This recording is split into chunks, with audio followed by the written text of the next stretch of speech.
But speaking of college DBs, Tyvis, a recent list by CBS just came out ranking the top 10 coaches in college football, and a guy at Ohio State you didn't play for Ryan. He was the offensive coordinator when you were there, right? No, he wasn't. It was another guy. He actually came, I think, the year after I left. Well, either way, and let's pull up the list if we can.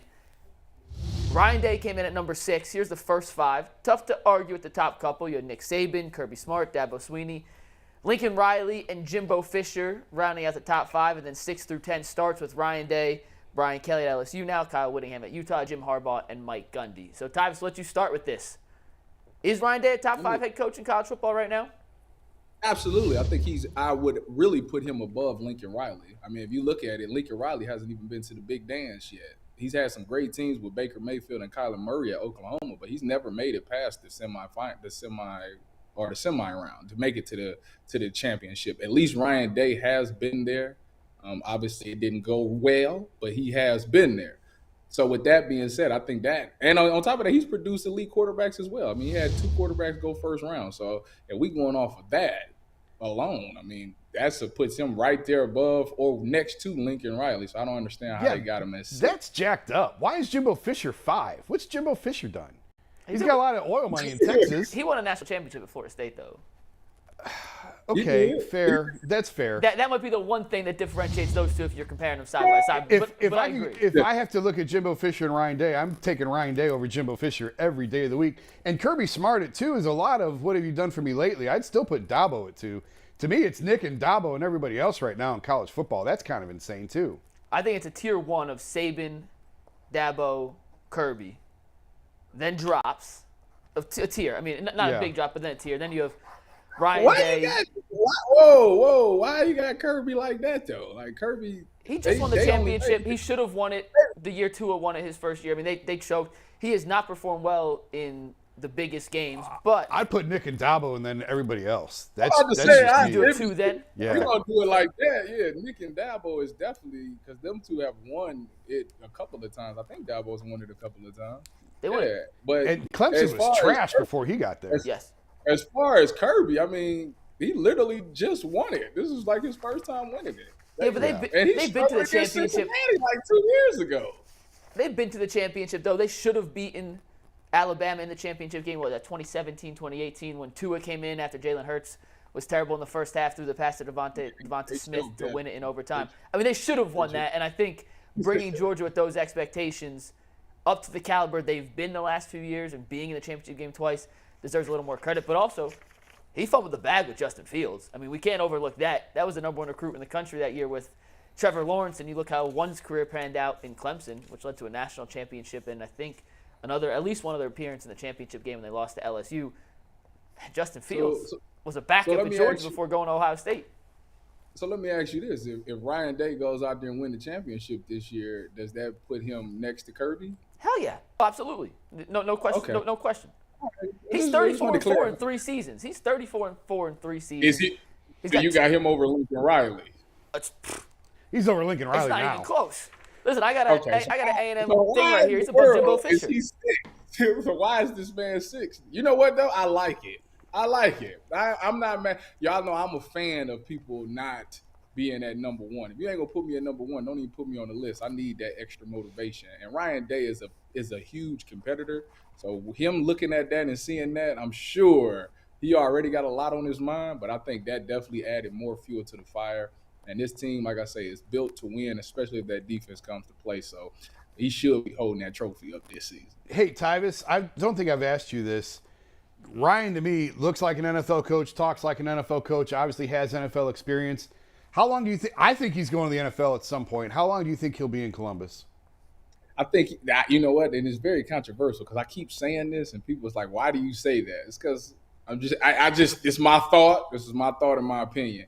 I think the only thing that's keeping him at Ohio State is the fact that he hasn't won a championship. Ryan Day is one of those guys who he doesn't like to leave without his job being completely done. And I think right now that's what's keeping him up at night is trying to get that college national championship. I think once he wins that, I think if I don't know, the Bears came calling and said, "Hey, we want to hire you as the head coach," I think he'd go. I really do. But I think the fact that he hasn't won it is why he's still at Ohio State. If he's won it, I think he might be a. Y'all crack me up with this elite beard thing, but if once he wins it, I think that he will be looking. If an opportunity comes in the NFL and he thinks it's worthy, he'll take it. Well, I got a question about the beard, Tyvis. Were you here the day that Ryan Day came on? Absolutely. Well, do you remember Bull asking if he had too nice of a beard to win a championship, and that the only coaches that win championships have scraggly beards? He said you need to be like Bill Belichick and just shave it and stuff like that and look terrible. Do you believe I love Bull, but I think it's one of his more ridiculous takes. Are you a believer in a coach can't look good and still play good? No, no, not at all. Like, I don't think that has anything to do with it. Coaching to me is about, can I communicate with my guys and get them to play above what they believe in themselves? You know, can I get them to go out there night in and night out and give me everything they got? And do they believe in me? Do they trust in me? And ultimately, can I make them better men in life? And I think Ryan Day checks all those boxes. You know, he's got that competitive swagger in him. He backs down from nobody, and that's half the challenge right there. If you got a coach that get kind of timid in big games, like you can't ride for a guy like that. But if you got a guy who's going up and going for 2-point conversions and going for it on fourth down and rolling the dice on big games, like, oh yeah, I can ride with this guy. So I think he definitely he got all the right characteristics to be a great coach. Bull need to go somewhere with that. That's ridiculous. Is this Ohio State defense back, Tyvis, before we move on? Last question. We'll see, man. I tell you what, I'm hearing all good things. The best thing I heard, Jim Knowles came out and said that he wants to be a safety-driven defense, and I like that. And Ryan Day said he expects this to be a top 10 defense, and Jim Knowles came back and said, I wish he would have said top 5. So he has high expectations for this defense. They have all the pieces, with Jack Sawyer, JTT, and Zach Harrison. Obviously, those guys have had flashes of being great at pass rushing. They just need to be more consistent. It's a couple of injuries at the corner position right now with Jordan Hancock, who I thought would have an unbelievable season this year. He's battling like a knee injury or something like that, but they said it's not serious. So we'll see about that. If he comes back and he's healthy enough, I think that this team can be, I ain't going to say top 10 and I ain't going to say top 5. I need them to be top 20 at least. Tyvis, you're tapped in there. I know you still talk to a lot of people in the organization. Is there an under-the-radar storyline that's coming out of Ohio State right now that maybe people aren't aware of?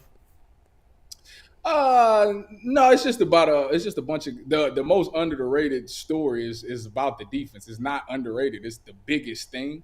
Another guy that everybody's forgetting about is Julian Fleming. He was a guy who's probably one of the top-rated wide receivers we've ever recruited at Ohio State, and he's faced a bunch of injuries that's kept him off the field, but he's been looking really good.